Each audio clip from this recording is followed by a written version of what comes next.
በዓለማችን በተለይም በቤተክርስቲያን ሁለት ታላላቅ ቅዱሳን ጴጥሮስና አጶሎስ የተሰየሙ በርካታ ቤተክርስቲያናት ከሚገኝባቸው ሀገራት መካከል በቀደምትነት በምትጠቀሰው ፖላንድ የሚገኝ የካቶሊክ ቤተክርስቲያን ነው። ውድ በሰላም ካቶሊክ ቴሌቪዥን የቤተክርስቲያን ቅኝት ተመልካቾቻችን እንደምን ሰንብታችኋል? በዛሬው ዓለም አቀፍ የቤተክርስቲያን ቅኝት ፕሮግራማችን በፖላንድ ክራኮ ከተማ የሚገኘውን በከተማዋ ካሉ አብያተ ክርስቲያናት መካከል በታሪካዊነቱ የሚታወቀውና በ16ኛውና 17ኛው ክፍለ ዘመን የታነጸውን የቅዱሳን ጴጥሮስና ጳውሎስ ቤተክርስቲያንን ልናስቃኛቸው ወደድን። አብራችሁን ቆዩ። በፖላንድ ክራኮ ከተማ የሚገኘው የቅዱሳን ጴጥሮስና ጳውሎስ ቤተክርስቲያን በከተማዋ ብቻ ሳይሆን በመላው ፖላንድ ሀገር በባሮክ የሥነ ሕንፃ ጥበብ የታነጸ የመጀመሪያውና ታሪካዊ ቤተክርስቲያን ነው። ቤተክርስቲያኑ በኢየሱሳውያን ማህበር የተመሰረተው ከፈረንጆቹ 1887 ጀምሮ የፖላንድ ንጉሥ በነበረው ንጉሥ ሲጂዝመንድ ሳልሳዊ ቫሳ ነው። የቤተክርስቲያኑ ንድፍና ሕንጸት ከፈረንጆቹ 1597 ጀምሮ የፊት ገጽታው ጉልላቱና የባሮክ ስነ ሕንፃ ጥበብ የሚንጸባረቅበት የውስጥ ገጽታው ሕንጸት እስከ ፈረንጆቹ 1619 ድረስ ተገንብቷል። የቤተክርስቲያኑ ሕንጸትም ሙሉ በሙሉ ተጠናቆ በፈረንጆቹ 1635 ነበር ተመርቆ ለመንፈሳዊ አገልግሎት ክፍት የሆነው። ከፈረንጆቹ 1842 ጀምሮም የሁሉም ካቶሊክ ቅዱሳን ቁምስና ቤተክርስቲያን በመሆን በማገልገል ላይ ይገኛል። ይኸው ታሪካዊ ቤተክርስቲያን በፈረንጆቹ 1960 የአነስተኛ ባዚሊካነት ማዕረግን አግኝቷል። የቅዱሳን ጴጥሮስና ጳውሎስ ቤተክርስቲያን መግቢያዎቹ ላይ የበርካታ ኢየሱሳውያን ማህበር ቅዱሳን ሐውልቶች ይገኙበታል። ከእነዚህ መካከል ለአብነት ያህል የሎዮላው ቅዱስ ኢግናጤስ፣ ቅዱስ ፍራንቺስኮስ ዣቬር፣ ቅዱስ አሉሴስ ጎንዛጋና ቅዱስ ስታኒስላፍ ኮስትካን መጥቀስ ይቻላል። ከዚህም በተጨማሪ በቤተክርስቲያኑ መግቢያዎች ላይ በተለይም 12ቱ የኢየሱስ ክርስቶስ ሐዋርያት መንፈሳዊ ሐውልቶች ይገኛሉ። እነዚህ መንፈሳዊ ሐውልቶች በ18ኛው ክፍለ ዘመን የቆሙ ናቸው። ሌላው በቤተክርስቲያኑ የፊት ገጽታ ላይ የሚያዩት የኢየሱሳውያን ማህበር መለያ ምልክትና የቤተክርስቲያኑ መስራች ንጉሥ የቫሳ ቤተሰብ መሆኑን የሚያመለክት መለያ ምልክት ነው።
የቅዱሳን ጴጥሮስና ጳውሎስ ቤተክርስቲያን የውስጥ ገጽታ አንድ መተላለፊያ የሚታይበት፣ በመተላለፊያው ግራና ቀኝም ቤተ ጸሎቶች የሚገኙበት፣ በቤተክርስቲያኑ ማዕከላዊ ስፍራም ጉልላቱ የተሰራበት ነው።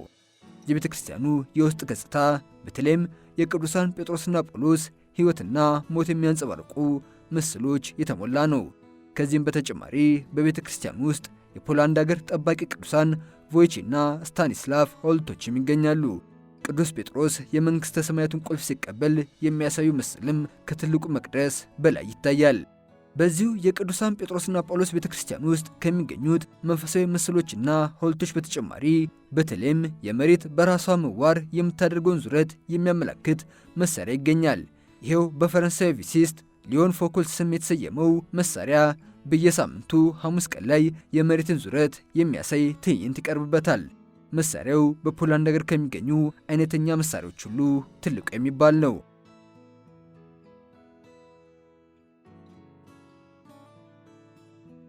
የቅዱሳን ጴጥሮስና ጳውሎስ ቤተክርስቲያን በራሱ ታሪካዊ ከመሆን በተጨማሪ በውስጡም በፖላንድ ታሪክ ውስጥ በሳይንስ ባህልና ጥበብ አስተዋጽኦ ያበረከቱ ታላላቅ ሰዎች ዘላቂ ማረፊያም የሚገኝበት ነው። ቤተክርስቲያኑ በመንፈሳዊ ሕይወትም ትልቅ አስተዋጽኦ ያበረከቱ ካህናትና ጳጳሳት እንዲሁ ያረፉበት ነው። በሳይንሱ ዘርፍ አስተዋጽኦ ማበርከት በዚሁ ቤተክርስቲያን ካረፉት መካከልም ለአብነት ያህል በዓለማችን የመጀመሪያው ኦክስጅንና ናይትሮጅን ጋዝን ከጋዝነት ወደ ፈሳሽነት እንዲቀየር በማድረግ የሚታወቁት ፖላንዳውያን ኬሚስት ባለሙያዎች ካሮል ኦልዜውስኪና ሲግመንት ፍሩብሌስኪ በሁለተኛው የዓለም ጦርነት የጀርመኖች የመርጃ መሳሪያ የሆነውን ኢኒግማ ሚስጥር የፈቱት የሂሳብ ሊቃን ማሪያን ሬጂዮስኪና የዥሩ ዠተስኪ ይገኛሉ። ከዚህም በተጨማሪ በ16ኛውና 17ኛው ክፍለ ዘመን በፖላንድ የተነሳውን የፕሮቴስታንት እምነት በመቃወምና በተለይም ስለ ቅዱሳን ሕይወት በጻፈው ጽሑፉ እንዲሁም የዚሁ ቤተክርስቲያን መስራች ንጉሥ ቅርብ የነበረው ኢየሱሳዊ ካህን ፒዮትር ስካርጋና ሌሎችም ለአገሪቱና ለዓለም ታላላቅ አስተዋጽኦ ያበረከቱ ሰዎች በቤተክርስቲያኑ አርፈዋል። የቅዱሳን ጴጥሮስና ጳውሎስ ቤተክርስቲያን በፖላንድ ከሚገኙ አብያተ ክርስቲያናት ሁሉ በባሮክ ስነ ሕንጻ ጥበብ የታነጸ የመጀመሪያው ቤተክርስቲያን የመሆኑን ያህል በሚገኝበት የክራኮ ከተማም ካሉት አብያተ ክርስቲያናት ሁሉ በርካታ ምዕመናንን በመያዝ ትልቁ የሚባል ነው። በዚህም ቤተክርስቲያኑ እስከ 1500 ምዕመናንን ማቀፍ ይችላል። ቤተክርስቲያኑ ከታሪካዊነቱ ባሻገር ባለው የሥነ ሕንጻ ጥበብ ዘወትር ሐሙስ በሚያቀርበው የመሬት ዙረት ትዕይንትና በካቶሊክ ቤተክርስቲያንነቱ በርካታ ምዕመናንና ጎብኚዎች የሚጎበኙት መንፈሳዊ ስፍራ ነው።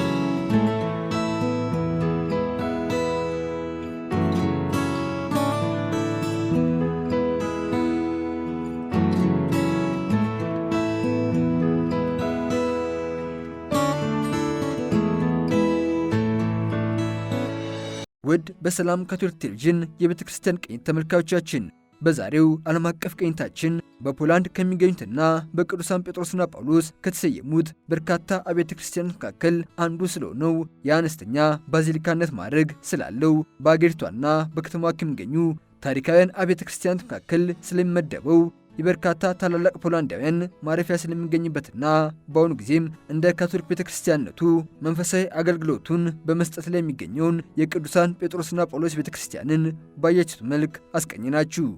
በቀጣይ በሌላ የቤተክርስቲያን ቅኝት ፕሮግራም እስከምንገናኝ ቸር ያቆየን በማለት በዚሁ ተሰናበትን።